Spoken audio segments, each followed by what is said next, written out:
Thank you for those very kind remarks. It is a pleasure to be back, and I think we are in for a very special evening. In some ways, I feel like our series so far has been building up to the conversation we're about to have, talking about certain experiences that seem to defy scientific explanation, what are typically called near-death and out-of-body experiences.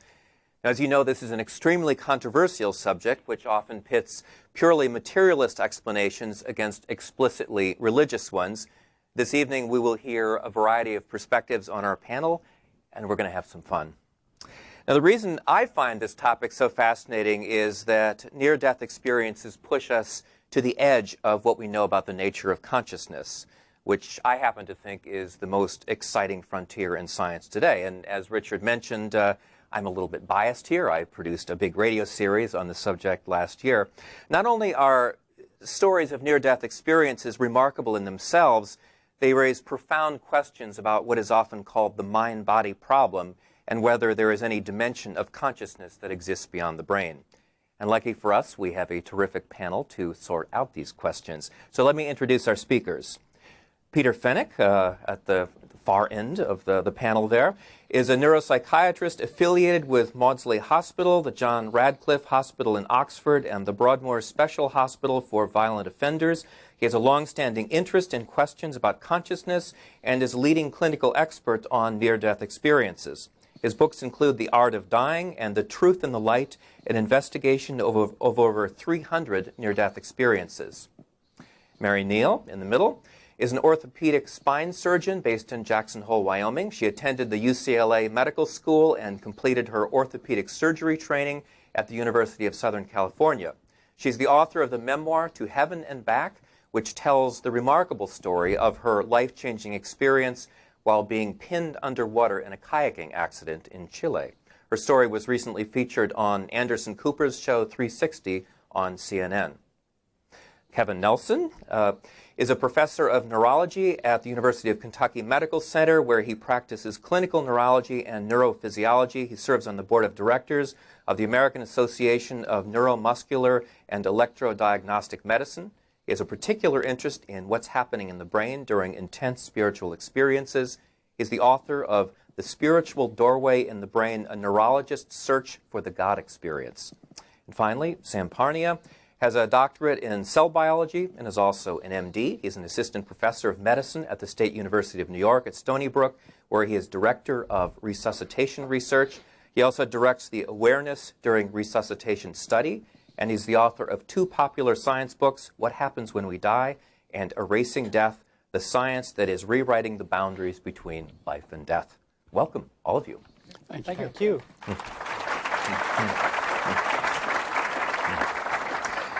Now, part of the difficulty of talking about this whole subject of near-death experiences is its definitions. What do we mean? So, Peter, I'm going to start with you. The phrase near-death experience seems to cover a wide range of experiences. Is there common agreement about what these are and what triggers them? There is a common agreement, but it's not very common. Near-death experiences are thought to be experiences which occur when people are close to death. And they have a number of features. And these features can be measured by a scale. And the scale was devised by Bruce Grayson, and it's called the Grayson Questionnaire. So you give people the questionnaire, and if they tick certain boxes, then the experience they had was a near-death experience. But you see, it doesn't only occur near death. If it did, that would be very easy. It occurs also in psychological states where you're not near death at all. You may be very frightened. Or it may be that you're having a crisis of some sort, and you may get similar phenomena. And then it can also occur to some people quite spontaneously. So are these all near-death experiences or not?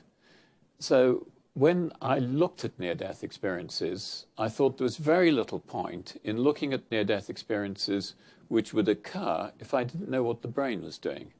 So I chose specifically those when I thought there was no brain function. In other words, those during cardiac arrest. I know what the brain is doing. I can ask intelligent questions about near-death experiences. So that's what I've done.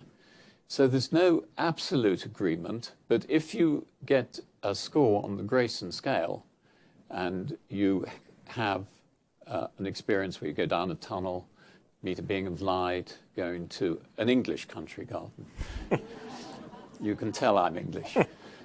And you then may meet dead relatives. You may then also have a life review, come to a border, and then be sent back. Those are all things or points on the Grayson scale.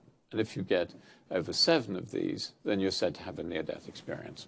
Kevin, I want to turn to you. You have also been studying this. You wrote a whole book about near-death experiences. Do you basically agree with that definition? Yeah, I agree with much of what Peter has said. I want to amplify a couple of points. First off, these are near-death experiences. These are not a return from death experiences. And so in the medical literature, there's been a lot of sloppiness with the term clinical death.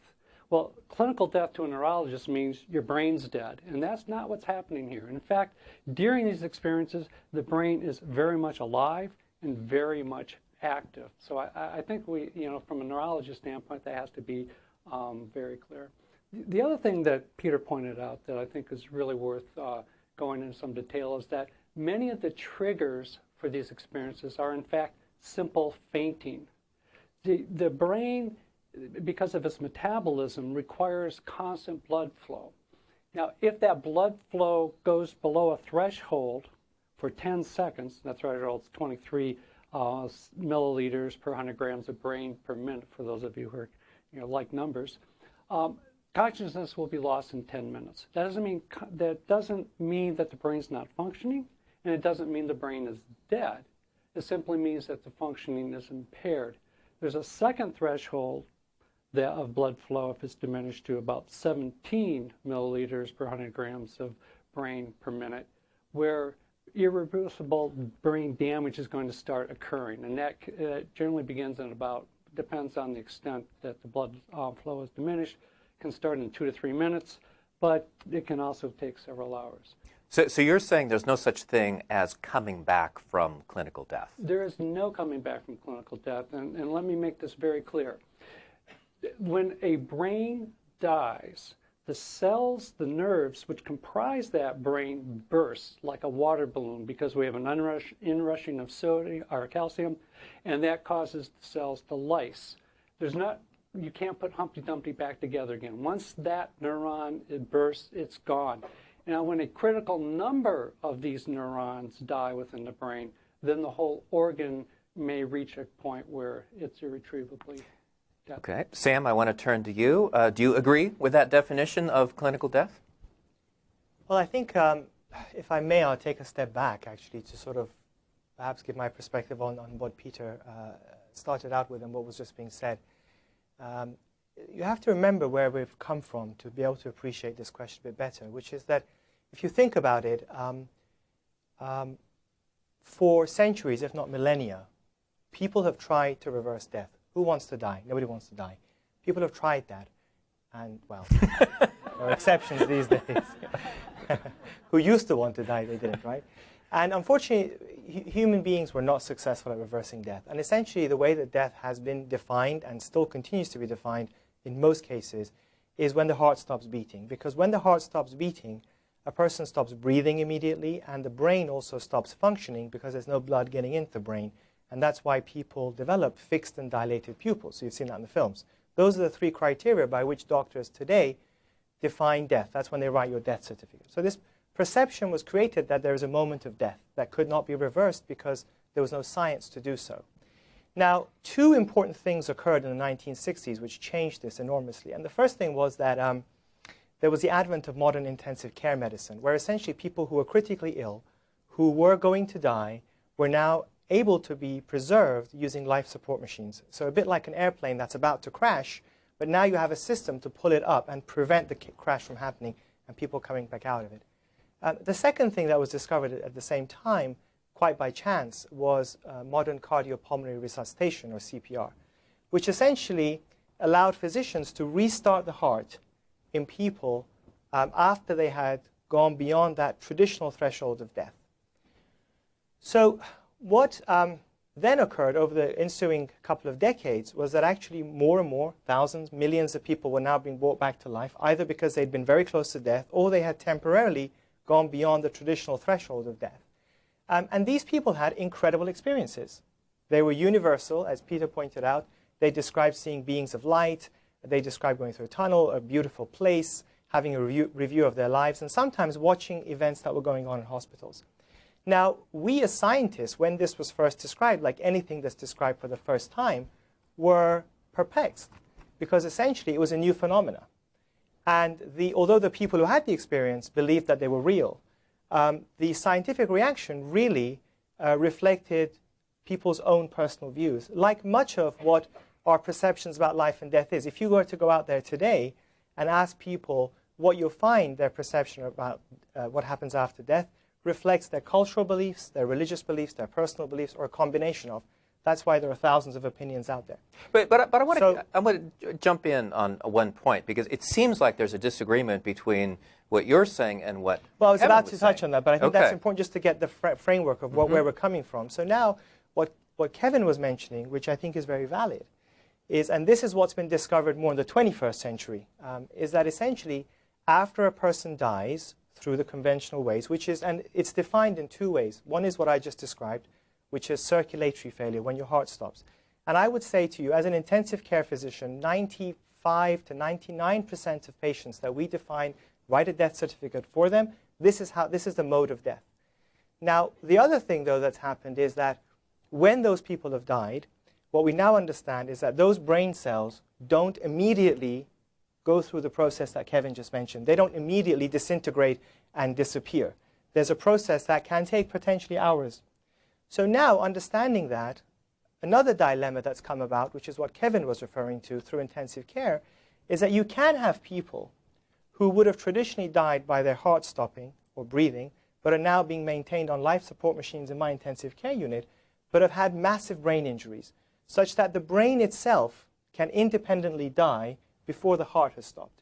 But just So that's brain death, and that's what Kevin was referring to. Okay, but it sounds like you're saying that people in a clinical sense have died, and in some cases through resuscitation come back, and Kevin, you're saying that's not possible. I mean, people have not died. You cannot come back from death. The term clinical death causes all kinds of confusion. And it causes confusion because people think, well, I can return from clinical death. No, death is death. It's irreversible. I mean, once a cell dies, once an organ dies, it is dead. Now, as Sam points out, and rightfully so, if you have cardiac arrest, well, the brain's still working because it's going to work for probably about 10 seconds, even with no blood flow. But oftentimes, particularly in the ICUs and in the field, and when there's cardiac events, it's not so cut and dry. In fact, the heart starts up, it kind of slows down, or it may stop for a while, then start up again. It may beat ineffectively. So there's all kinds of very important factors that go into. It will appear that someone is dead. They may be comatose. They may have their eyes up, and they may be paralyzed, but they're not dead. But if I may say, though... And to call it clinical death, in a scientific term, I think it lends itself to this particular people who are not medically sophisticated, that there's a return from death. And then these are not a return from death experiences. These are a near death. You've gone to the edge, but you haven't gone over the edge. But I think the people we deal with, actually, Kevin, do go beyond the edge, and that's the point. I mean, this is how death is declared in this country. It's basically when your heart stops beating, you have no breathing, and your pupils are fixed and dilated. That is the criteria for determining death in people. Now, what we're all saying is sort of similar, is that the social perception of death, and that's important, is that death has to be a point by which you cannot come back ever again.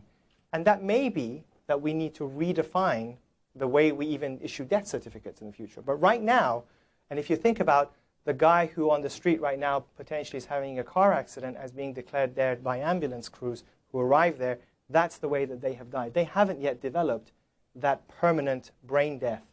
But that's how it's being done all over this city, all over this country, all over the world. So when you watch movies or you look at literature, when people talk about death or the perception of death that's out there, that's the majority that we're talking about. Right. Most of the time when I declare someone dead, I don't need to declare them brain dead. Their heart has stopped for a period of time to where you know the brain could not survive.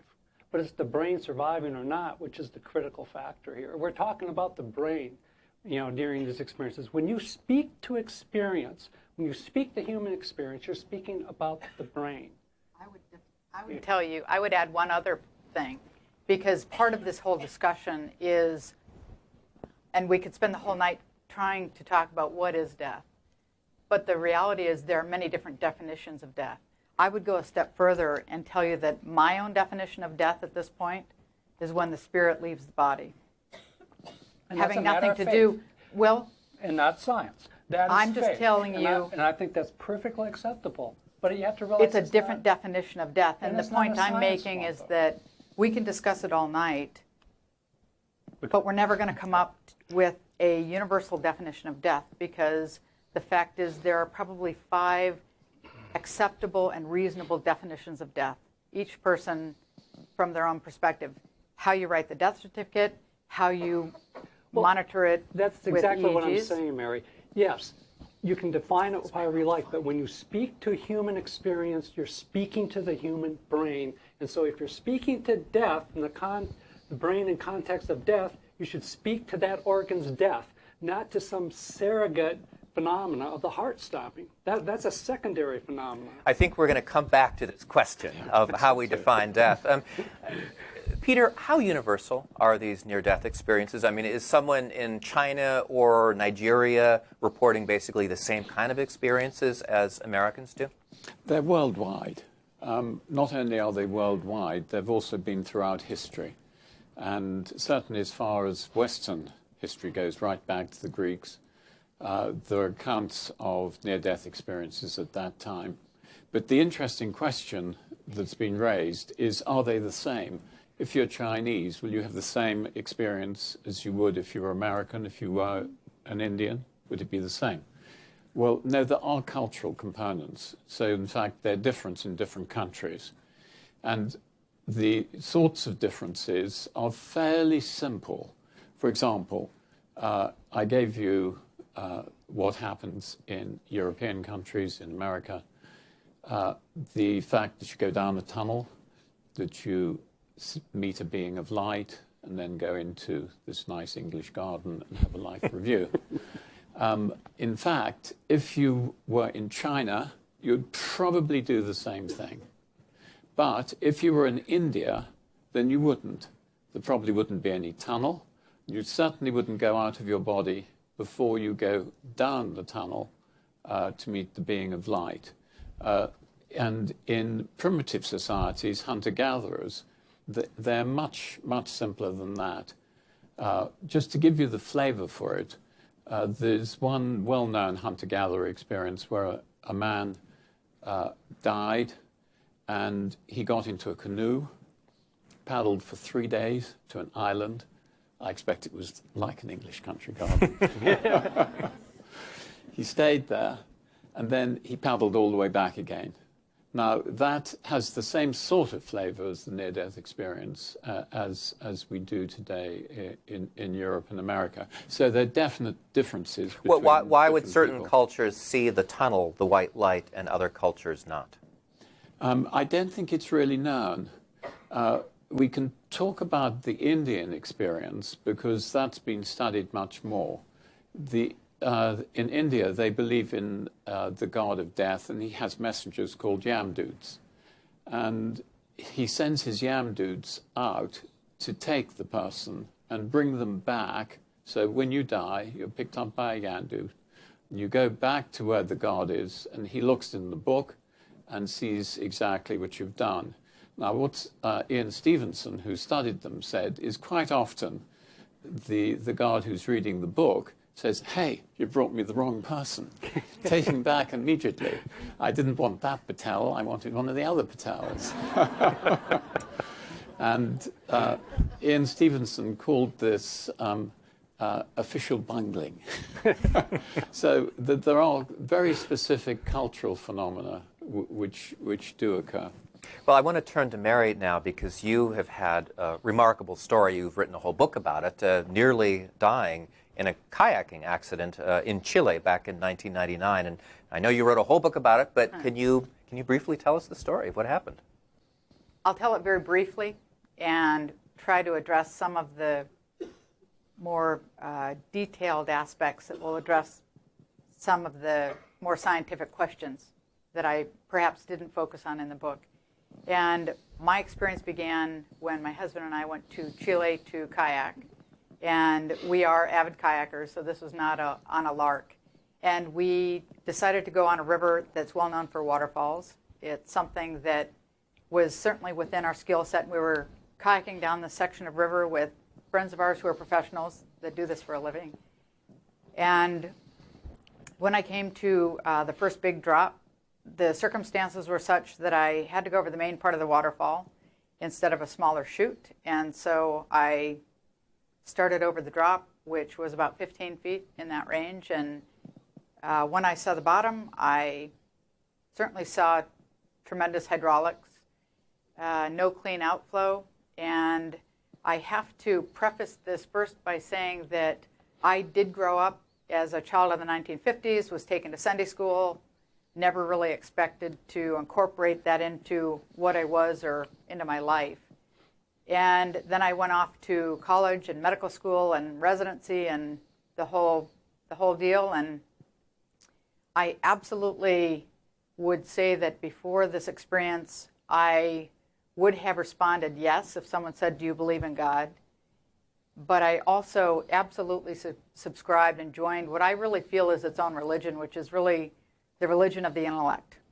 You know, if I'm smart enough, if I spend enough money, and if I spend enough time looking at things, I will be able to answer all the questions that we're talking about. And so I, by no one's stretch of the imagination, would have been called a particularly religious person or a zealot. And really had not given much thought to the death experience. No, to return to the story of the accident. So you went over the Yep. waterfall. So I went over the waterfall, and the front of the boat, instead of hitting the bottom and being flipped out and tumbled around and spit out downstream, the front of the boat became pinned or stuck in the rocks, and I was immediately submerged under 8 or 10 feet of water. And so there were no air pockets. I was under solid water so that I wasn't even visible from the surface. And I am a spine surgeon. I'm very calm and didn't panic, didn't do those things. It wasn't the first time I was under the water.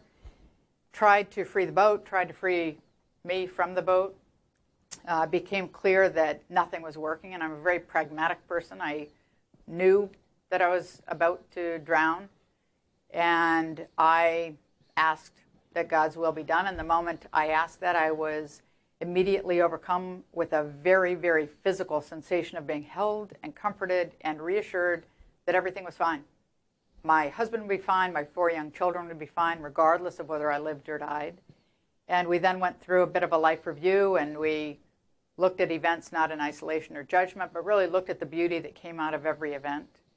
And I was well aware of my circumstances. I could feel the water slowly sucking my body over the front deck of the boat. And I could feel my knees bending back on themselves and bones breaking and ligaments tearing. And at this point, I've been asked many times, well, did you feel yourself become unconscious? And I would say that I had been conscious and then more conscious.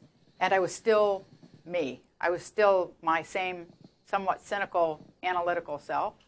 And my thought balloon off to the side was experiencing this and thinking, this is strange. And I thought about, okay, I know how long I've been underwater. How long were you underwater? Well, from the time that the people I was boating with identified where underwater I probably was to the time they initiated CPR was 15 minutes on the clock. And they would absolutely say that leading up to that point was another 15 minutes. So they are very clear that they believe I was underwater without oxygen for 30 minutes. I tend to focus on the 15 minutes because that is the shortest, absolutely objective measure of time.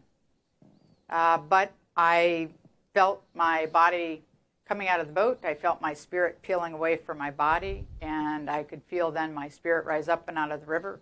And I was immediately greeted by a group of somethings, people, spirits, beings, They were people that I absolutely knew on a very core level, had known me and loved me as long as I had existed. I knew them, I loved them, and we were all overjoyed. And I was very surprised with this whole process. I didn't have any preconceptions. And there was a shift in time, dimension, not quite sure what the words were, so that they could take me down this incredibly beautiful pathway toward this great dome structure of sorts that I knew was essentially the point of no return. I knew it was heaven, whatever word you want to put on it, and I could hardly wait. At the same time, I could look back at the scene at the river, and what had happened is my body came out of the boat, went downstream underwater, and actually bumped into one of the guys downstream.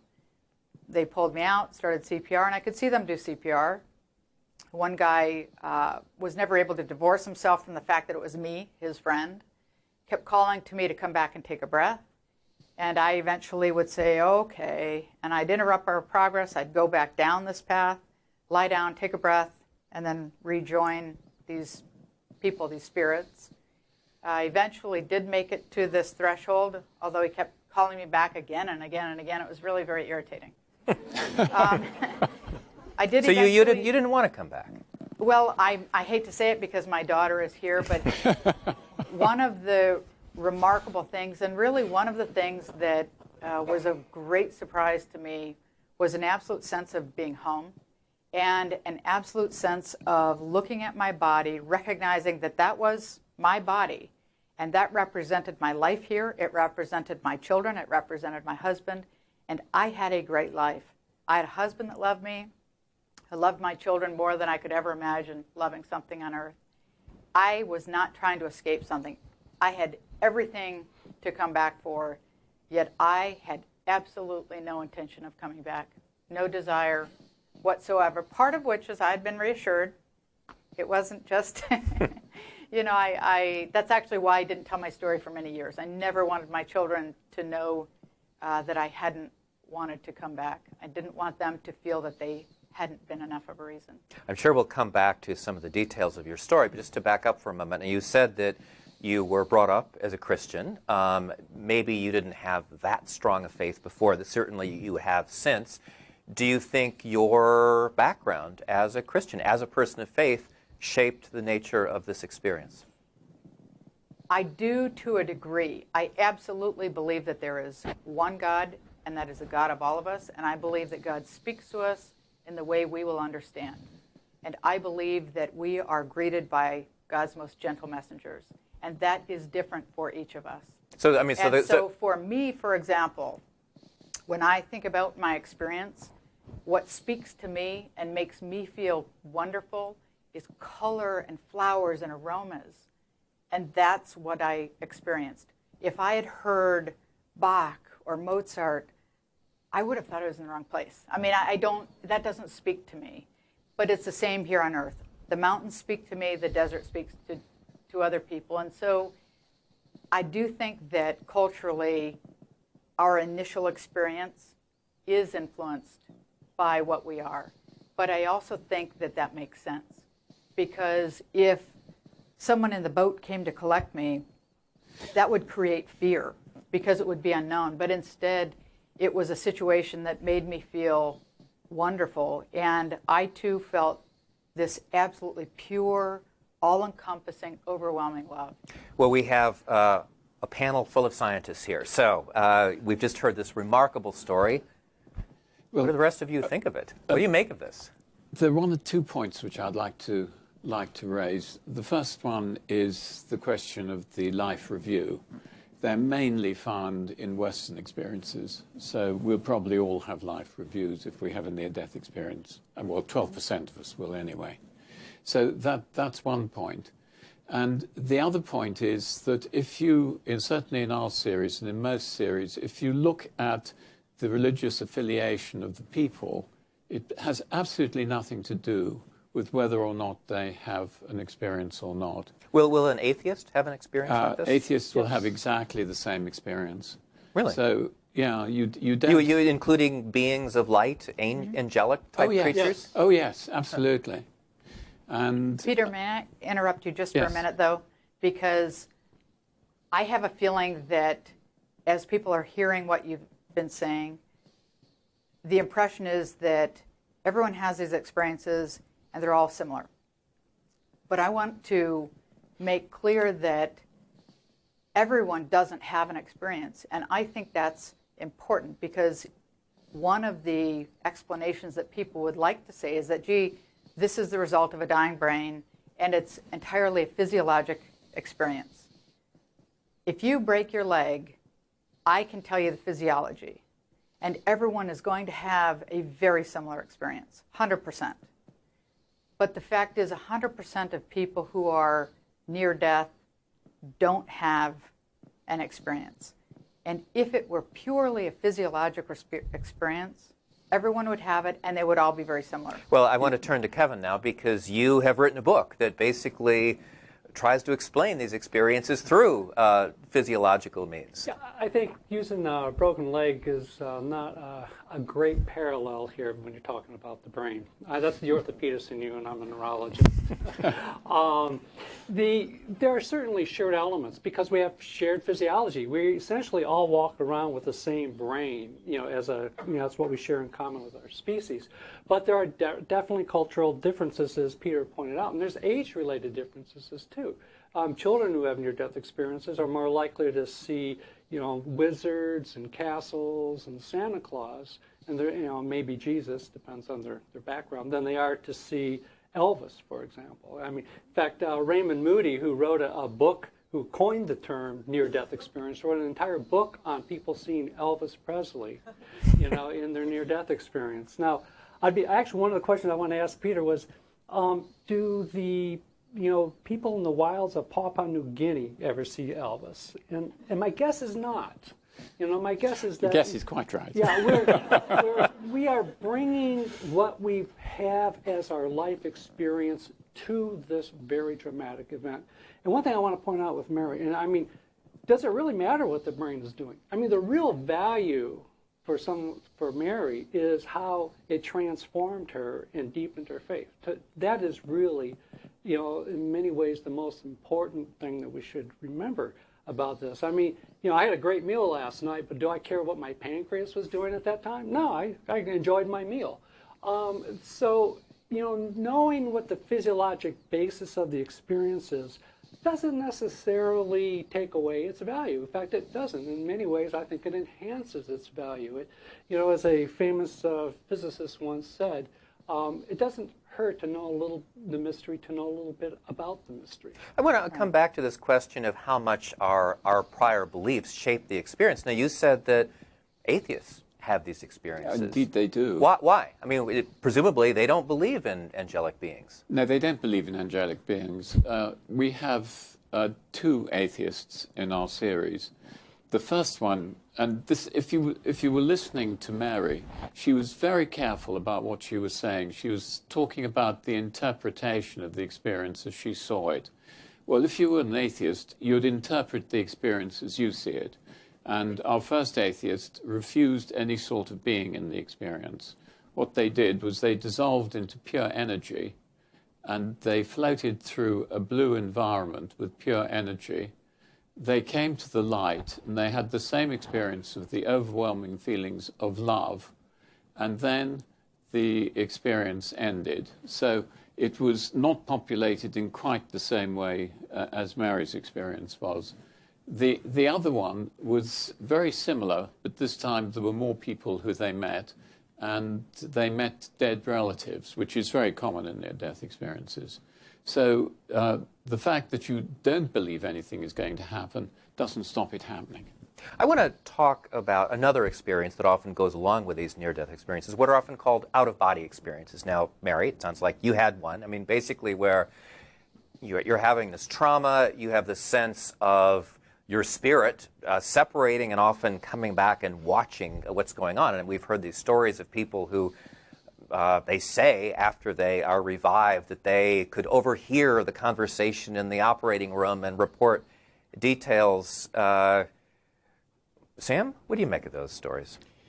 I think, we've touched on so many things, and one of the things we haven't done is talk about the fact that, and this comes to your question about out-of-body experiences as well, is that actually these so-called near-death experiences are actually not very well defined. And when people talk about them, like when Peter and Kevin are talking about these things, I, as a scientist, as an intensive care physician who deals with life and death on a daily basis, have no idea how critically ill these people they're talking about really were. Were they really even anywhere near death? So one of the difficulties we have, and I think to simplify this, is that essentially the experience that we're talking about, this so-called near-death experience, I would rather call it really a deep mystical religious experience that people have when they've been very sick, when they've been very critically ill, or when they've gone beyond that traditional threshold of death. Now, when you study these populations, though, most of these patients that Peter's talking about and Kevin's talking about, we have no records of really how sick they were.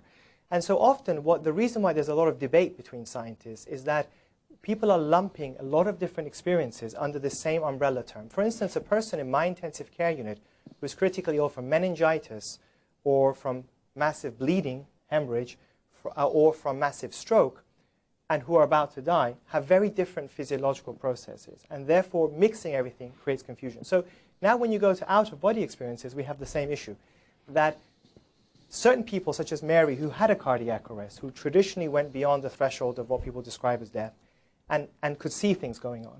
So she had what I call visual awareness. She could see what was happening, and she could perhaps hear conversations. They've been called out-of-body experiences. But then if you look around, people are lumping other things, like creating optical illusions in a laboratory by putting a camera behind your head and putting goggles on your eyes so that you cannot see anything in front of you, and the only vision that you can have is what the camera is showing to you, and leaving you like that for many hours. So after a period of time, your brain starts to think the reality of what you can see is what the camera is showing, which is basically the back of your head. And then coming along and attacking you with a hammer, or attacking the camera with a hammer, and you startling, getting scared, thinking you're about to be attacked, and labeling that an out-of-body experience. So that is not the traditional definition of what people describe. But out-of-body experiences certainly have been described in cardiac arrest settings, and people seem to be able to accurately recall what was being said, what was being done, and if you talk to their physicians, they will describe events that were occurring when patients were in asystole, or what we call flatline. Their heart had no electrical activity. There was nothing going on. I've seen cases, one case particular that I was astonished by, where a colleague of mine told me of a patient who was not getting any kind of resuscitation, no chest compressions. The patient had been certified dead, left in the room, and they had left the person. And then they noticed 20 minutes later that actually the patient looks a bit different. The heart had been restarted, and the patient recalled everything, all conversations. So they do occur. Isn't the critical question whether the brain has flatlined or not? I mean, whether the brain still has activity? One of the things that Kevin mentioned also, which I think and I agree with, is that, again, you're taking a hodgepodge of different experiences, and we're mixing it all together. So, of course, in certain cases, I absolutely agree.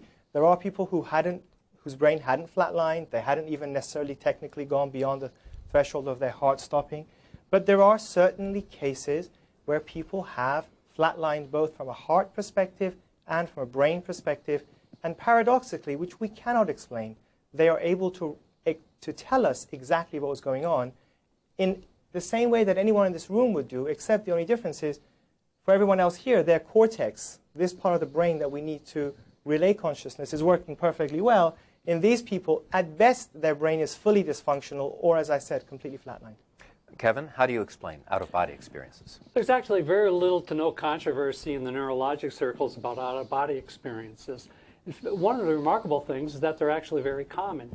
1 in 20 people are going to have an out-of-body experience in their lifetime. So if you look around you, there's quite a few people in this room.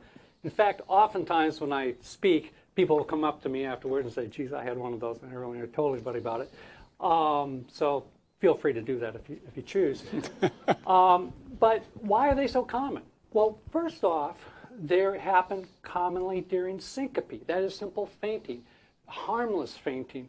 About 15% of people who faint will have an out-of-body experience during that faint. And it can be, I have one subject who was a jet fighter pilot, and he was making a sharp turn, and he began to get syncopal, and boom, he was suddenly flying his jet from above the cockpit. He actually became a neurologist after that. But most of, or many of the out-of-body experiences actually happen when we blend waking and REM consciousness. There are 3 states of consciousness that we have. Brain's only got 3 choices. It can be awake, like many of you seem to be, and there's 2 conscious states of sleep. There's the non-REM sleep, and there's the REM sleep, the rapid eye movement sleep. And the hallmarks of that are profound visual activation, activation of the limbic system and our emotional. Out-of-body experiences is actually part of the REM system. Bizarre dreams and the narrative quality of that. And during the REM state, we turn off an area called the temporal parietal region.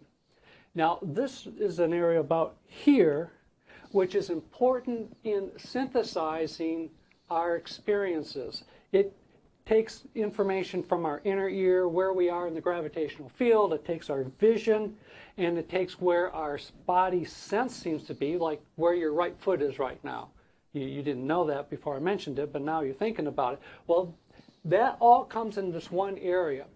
And if you disturb this area or turn it off, then, like we do in REM sleep, then you can have an out-of-body experience. But why would you have this sensation of you're hovering above your body looking back down on it? Well, they're all different. You can have many different kinds of out-of-body experiences. You can be looking from behind.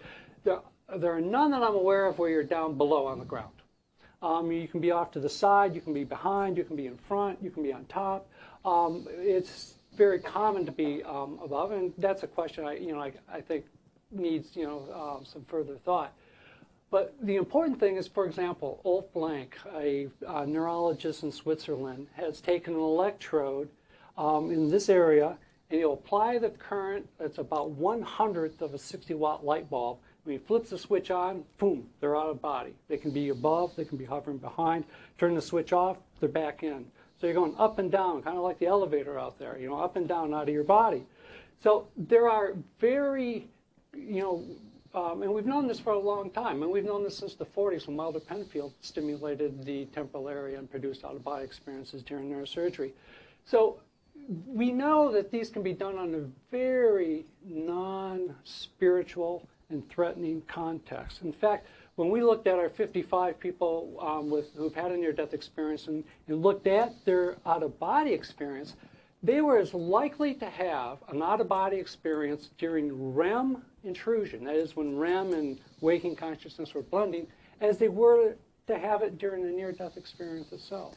Okay, Peter, do you accept this explanation of out-of-body experiences? Not much. And there's certain things I don't like about it, and there's certain things which I'll go along with. First of all, they are very common, as you say. There's no doubt about that. And also, ordinary people will have out-of-body experiences. Those, to me, aren't terribly interesting. What are interesting to me are the out-of-body experiences that you have during a cardiac arrest. Because remember I said that you have to know what the brain state was. And in cardiac arrests, on the whole, we do know what the brain state is, particularly if they are in people who are in a medical facility of some sort. Now, there are a lot of accounts of these.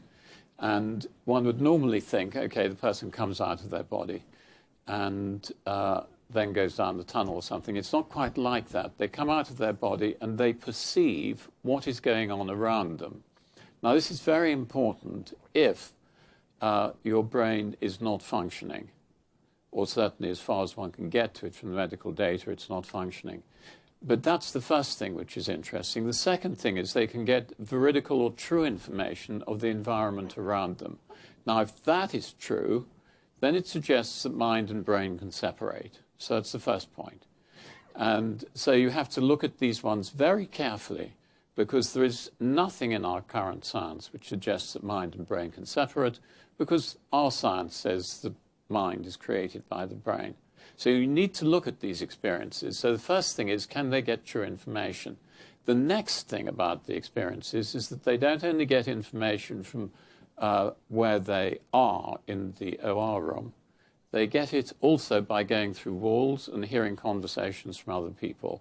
And if you look at the accounts, then you will see that the people whose conversations they heard when they were unconscious, apparently, were in different rooms, and there was no way that they could hear it. Now, that's the data. Now you have to interpret it. Well, there have been 1 or 2 attempts to do this. One of the things that people, when they come out of their body, say is that if there is an object here, you can see its top and its sides. That's all right, but you can see its bottom at the same time. Now, that's not okay. And if you are out of your body, you shouldn't be able to go through a wall, because none of us can. So that's not okay either. So what are these people really saying? And there are 1 or 2 people who are suggesting that maybe they're in a 5-dimensional reality. In other words, it's an extra dimension. That will allow you to see tops and bottoms of things and will allow you to go through walls. So it's just another way of thinking about these phenomena and just taking them for what they are and saying, okay, what actually do they mean? So although the standard view would be, well, I can explain this in many different ways, but if you actually just stick to the data and see what it shows, then it raises some really interesting questions. I want to come back to Kevin. Okay, what about these stories of people apparently hearing something that's happening in another room? I mean, their body isn't even in that other room, and then they report apparently what this conversation was. Not much, in a much less appealing accent, I might say. First off, let's look at the data, because we really need to look at the data. The data isn't set in stone. In fact, there's a lot of ways in which people are aware of what's going on around them, and yet they appear dead. For example, if you have a cardiac arrest, what happens to your eyes? They open. If you've seen someone who has a cardiac arrest, watch. You're not watching them. I deal with them every week. They never open. They're always closed. That's the one thing I can assure you of. That's because you're not looking at the right place. Of course I look at them. That's all I do. If you study these and do recordings of during cardiac arrest, what general anesthesiologists do, what happens is that the eyes themselves move up, and the eyelids are actually half open and half closed. And then during the course of things, actually the eyelids will come down. So the initial movement's up, and then it comes down, and they're looking around. So people are actually taking in a lot more visually and through their sound than you may think. Now, what's one of the first neurologic things that is damaged during lack of blood flow to the brain? It's memory structures. And that's actually one of the last things to recover as well. The memory system is very, very activated during these times of crisis to the brain. Now, how we, bring memory in, is a very complex problem. There's a mountain of scientific evidence that shows that our memory is very fallible, and it's very suggestible, and it's very malleable. What someone may have said, as you heard in another room, can be incorporated into memory as a direct experience. Well, I want to jump in here because what we're sort of talking around the big question here. The big question is the mind simply a product of brain function, which is the standard scientific model right now? I mean, when I've asked neuroscientists, how do you define the mind? That many of them will say the mind is what the brain does. So, I mean, that's the question that is challenged. I mean, that's the issue at stake here. It seems to me the larger philosophical and scientific question. And so the question is there any way to challenge that with sound scientific data? And I want to come back to the question of out-of-body experiences because, Sam, I know you have been the director of a study called the AWARE study, which is actually trying to check on this in some scientific way to see if there's a way to prove that the mind is more than just brain function. Do you want to tell us about your study? Not right now.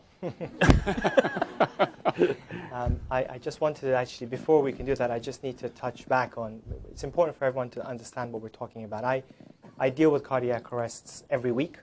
I've resuscitated hundreds, if not more, of patients, and it's my bread and butter. It's what I do for a living. And the important thing, which Peter was alluding to, is to understand that actually, while there are many things that make people become very sick, and their physiology is very different, and that's why I think we're talking about different things, and that's the whole point of we're comparing apples and oranges. I don't think we're all talking about the same thing, using the same terms. But with cardiac arrest, it's understood very well because we have to understand the physiology in order to be able to bring people back and preserve their brain. So as Kevin mentioned, when you have, at the beginning, when blood flow to the brain gets beyond a certain threshold, then the brain does not function. Now, when someone's heart stops, immediately, when there is no pumping of the heart, there is no blood, zero blood getting into the brain. And immediately, a patient will develop fixed and dilated pupils. They lose all of their brainstem reflexes, which is why we can put a tube into their airway and they don't gag. And their brain stops functioning completely within seconds. Now, when we do resuscitation, with the best of efforts that we make, we can only get a little bit of blood, 5% of the blood that the person has ordinarily, into the brain. And that's why throughout the entire period of resuscitation, the brain remains flatlined.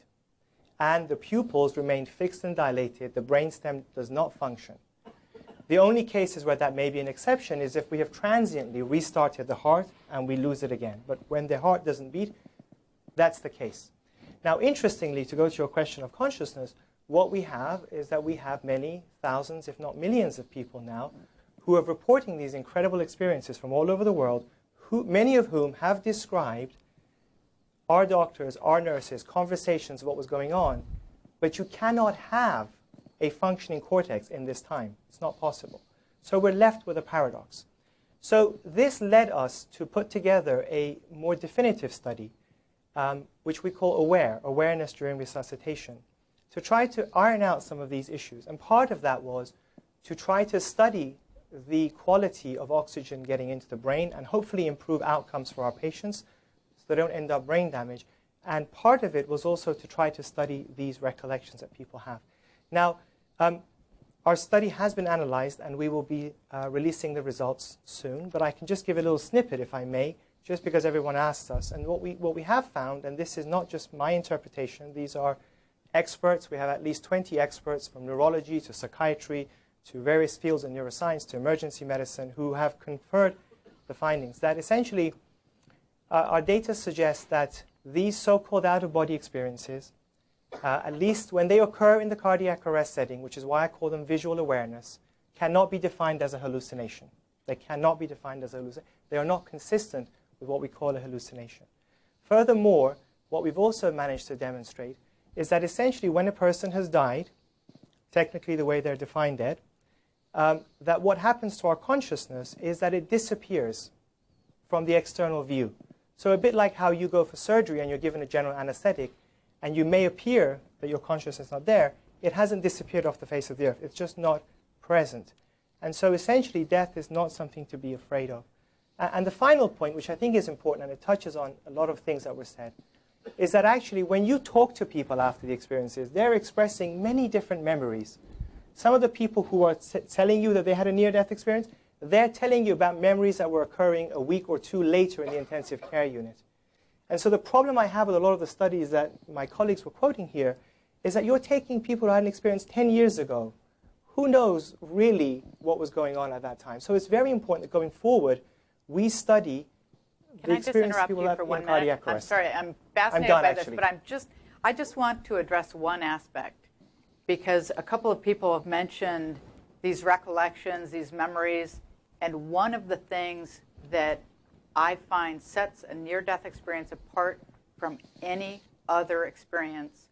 And we've all listened to many. I've listened to probably 500 stories, and we would all say the exact same thing, which is that I remember my own experience as precisely and accurately today as when it happened.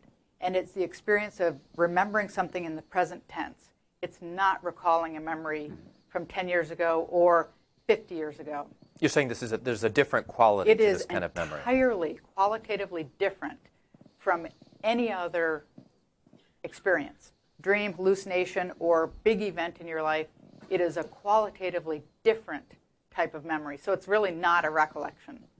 And I think that's one of the things that is interesting from a physiologic standpoint, because indeed the brain cells start to disintegrate, start to burst. There's no way those brain cells are forming memories. If you look at the studies that were done trying to replicate the hallucinatory effect of a near-death experience, there are similarities when the neurotransmitters are injected, but the memory, again, is qualitatively different. It is not a near-death experience. I mean, these are not recollections. I remember the day my son was killed very clearly, But I know that if I were to tell that experience of that day every couple of years for the rest of my life, the details would change a little bit. But Kevin? everyone's description of a near-death experience remains exactly the same, no matter how much time has passed. I think the memories are extremely vivid. And the reason that they're vividly recalled is because you are activating your memory system because of fight or flight. And one of the best examples, if you ever want to read, is of Dostoevsky when he went through a mock execution. He was in no danger of cardiac arrest or fainting like some of his other fellow prisoners were.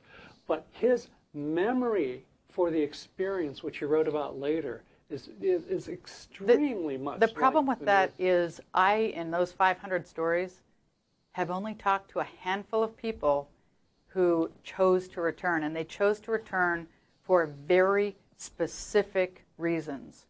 I have not spoken to a single person who has had a near-death experience who voluntarily said, yeah, I want to come back. And so that speaks against the idea that it's this fight or flight, that it's some evolutionarily beneficial process, because nobody wants to come back. Well, no, I don't think that's true. I have a number of people who want to come back. In fact, one of the people I can think of, she is married.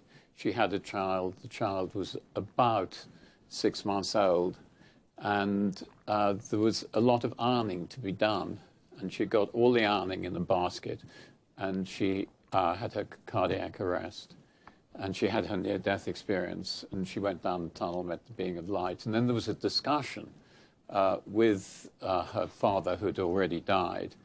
And she said, I've got to go back, because my husband can't do the ironing. I have to go back.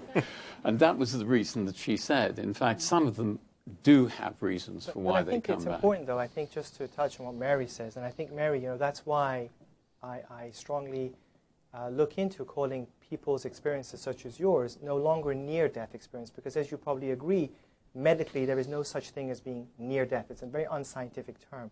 My way that I would define yours is an actual death experience, and therefore what I think is often what Kevin may be talking about is actually a different experience. Basically, if you think about it, many human experiences have a lot of overlap. It doesn't mean they're the same thing. So I think it's important that going forward we study people who've objectively gone through a period of cardiac arrest, because one, we understand the physiology. It's clear, we can study it, we can measure it, and then we can go back and look at human experience. And certainly the evidence that's coming through at least raises a serious question, which is that, as you were coming to, can human mind and consciousness, even though we've all perceived that it's produced by brain activity, well, the evidence is that at least is being challenged, because we have cases where brain activity cannot be going on, but consciousness and memory appears to be going on. So maybe, for instance, human memory, we should be thinking about the relationship between memory, consciousness, and the brain, perhaps more as like the RAM in a computer. So is the memory coming because of RAM? In other words, you need it for memory to express itself? Or is it that the memory is being formed by the hard drive? So how does it work? And these are all interesting questions that are coming out for us. But I think at least those of us who are actively involved in the field of cardiac arrest, who also work with so-called near-death, or what I call actual death experiences, we consider that there's enough to make us want to pursue this question more, that consciousness may continue when the brain is not functioning, when we've gone beyond the threshold of death. I want to go to the audience. I'm guessing that there might be a few questions or comments here. Before I do that, I just have one final question for Kevin.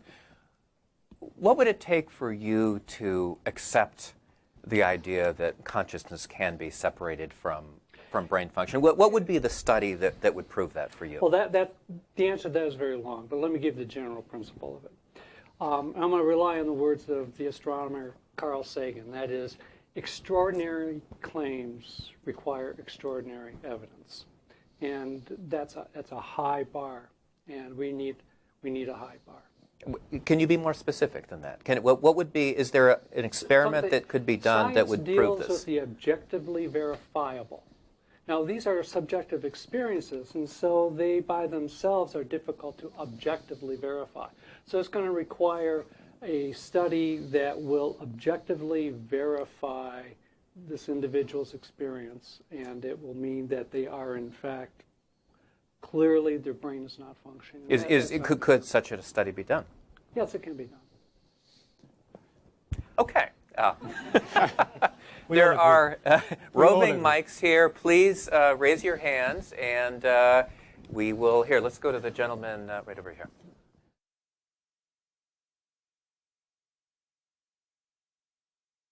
No.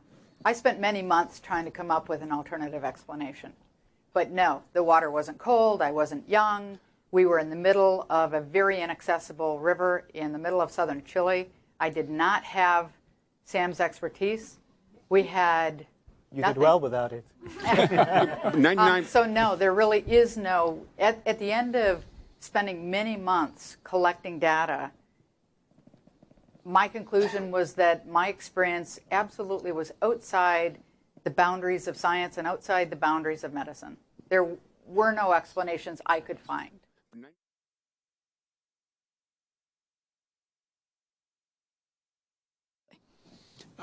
I can give you one answer to this. One of the things I've been doing is studying death. In fact, what is the process of death? How do we die?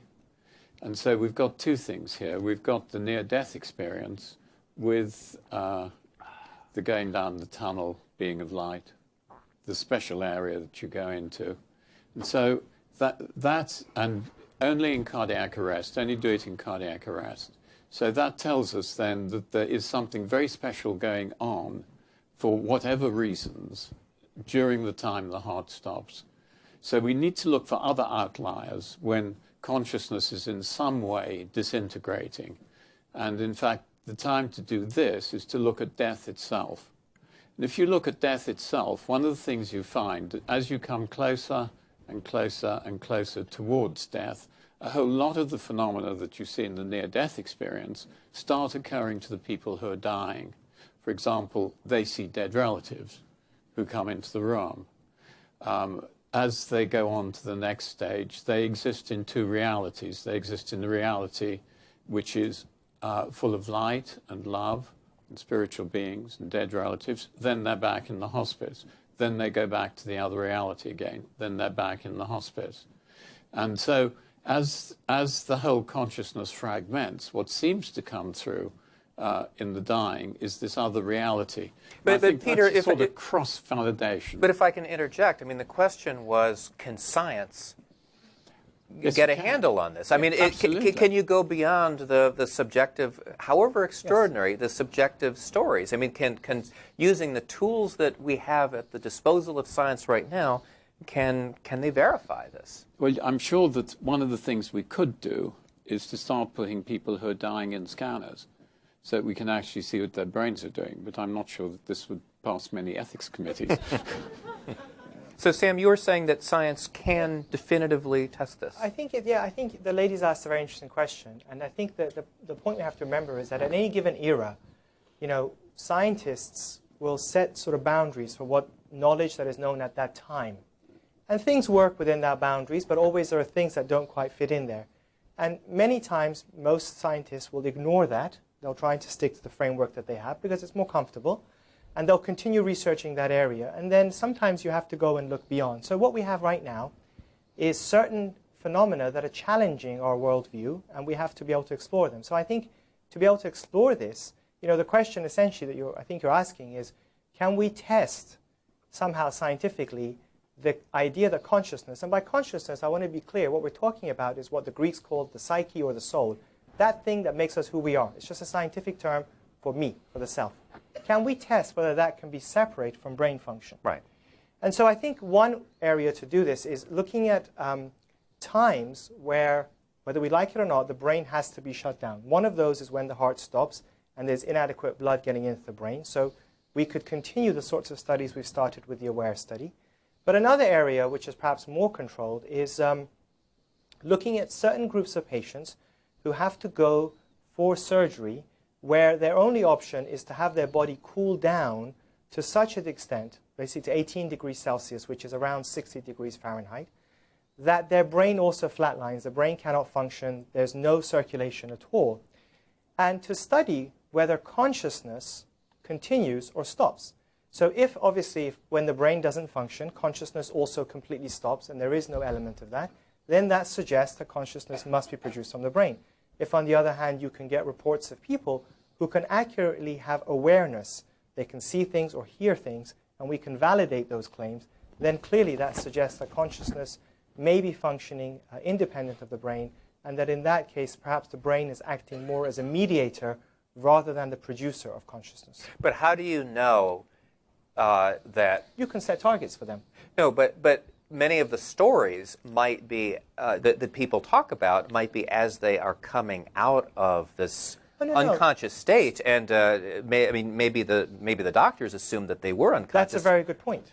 So you're basically saying is, do we know if the experience is occurring when the brain's coming back online or just before they're flatlined? Well, actually, one of the things that we did find in our AWARE study is that this is the first documented case of somebody who we can verify that they had consciousness at least during a 3 to 5 minute period when the brain would not have been functioning, rather than, so we've timed it, rather than when the brain was coming back online. But you can do that because you can give patients, say, who are having surgery and whose brain has shut down, certain stimuli at certain times.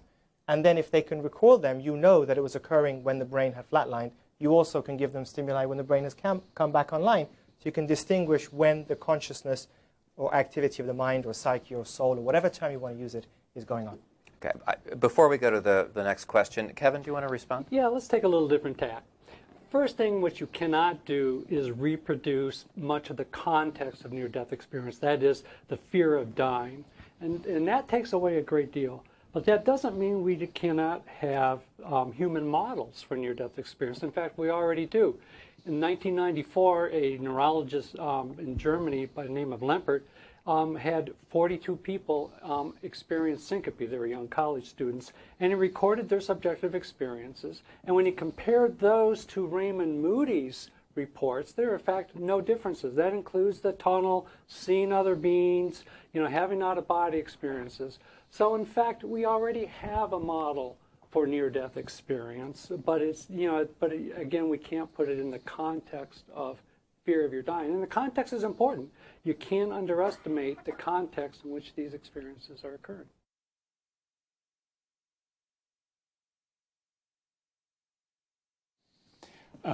I think the answer to that is at the level that we have to have it, we don't have it yet. There is a lot of data which is suggestive, but it's not absolutely certain, usually because it's people going back through the medical notes and people's memories of what happened. Now, what is interesting is that for me, the near-death experience is one of our ways, or one of the roads by which we can understand consciousness. So therefore, it should tell us something about human consciousness, and it should be central, and it's very important. Can we get funding for it? No. So this means that one of the most important sets of experiences that we need to do, we can't actually do. In fact, Sam and I put in a grant to one of the European institutions, and the idea was to put cards on the ceiling so that the people, when they had their cardiac arrest, could see the cards and report. And they came back and they said, brilliantly designed study, you can do it, no cards on the ceiling. Now that, of course, really altered exactly what we wanted to do. So if there is more money about, then we can do it properly. And so that's really what we have to do. But I think things are changing a little bit. No, in general, I agree with Peter on this. One of the sad things is that despite the great general interest, despite the media interest in this topic, there's no funding institution interest. People don't die of near-death experiences, so there's not. So it's hard. I submitted an NIH grant, and I could tell from the reviewers' comments that they didn't even know what study section to put this grant in. And the same with private foundations as well. It's really unfortunate because there's a lot more science and work that really could be done. The other problem, though, is I think it's very difficult just even in collecting those stories because, first of all, in my experience, most people do not want to talk about it. With increased awareness of near-death experiences, more and more people are beginning to feel comfortable mentioning it. But the vast majority of people, if they mention it at all, they mention it to their spouse or their parent or someone, and they're immediately shut down, and they never talk about it again until they share that experience with me or someone else who would understand them. And so I think the first problem is actually having people tell you their story. The second problem, even with the idea of putting the cards, which on the surface sounds like a brilliant idea, I will tell you that from my personal experience, I probably would have come back and not been able to discuss the cards because I think that's it old was technology wholly now. unimportant. I Things have moved would on never from that. have even thought twice about taking those notes, partly because I had no intention of coming back. And so I think it's very difficult to design a study like that that would prove this out-of-body consciousness.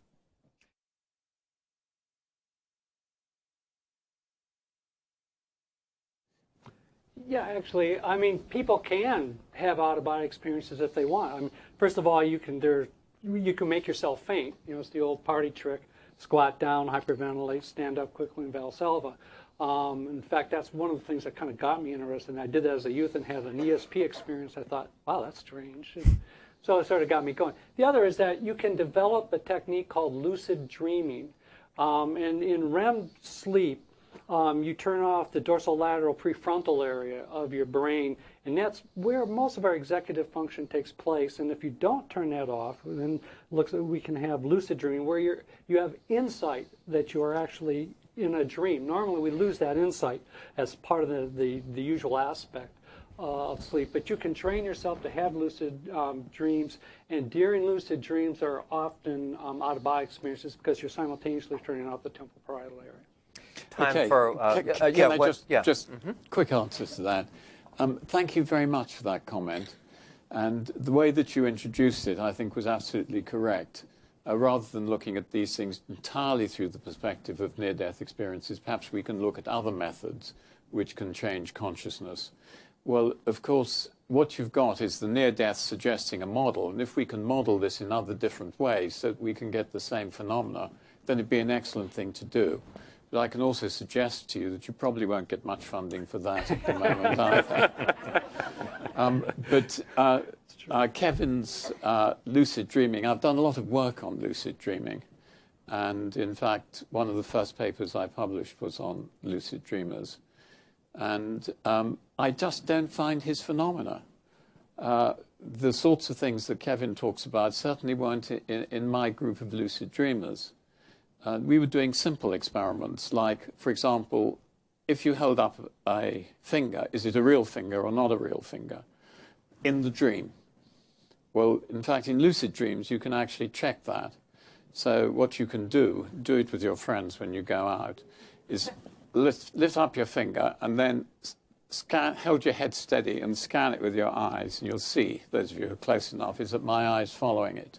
Now I'm going to hold up an imaginary finger and try and scan it, and I can't do it. It makes jumps. Now, do lucid dreamers, because they can move their eyes in their dream. It's because you're using saccades and smooth pursuit, using two different ocular systems. That's absolutely right. And the point is that the lucid dreamers use the whole Monty and not the imaginary one. So lucid dreaming is a quite different state, but it doesn't produce what Kevin said.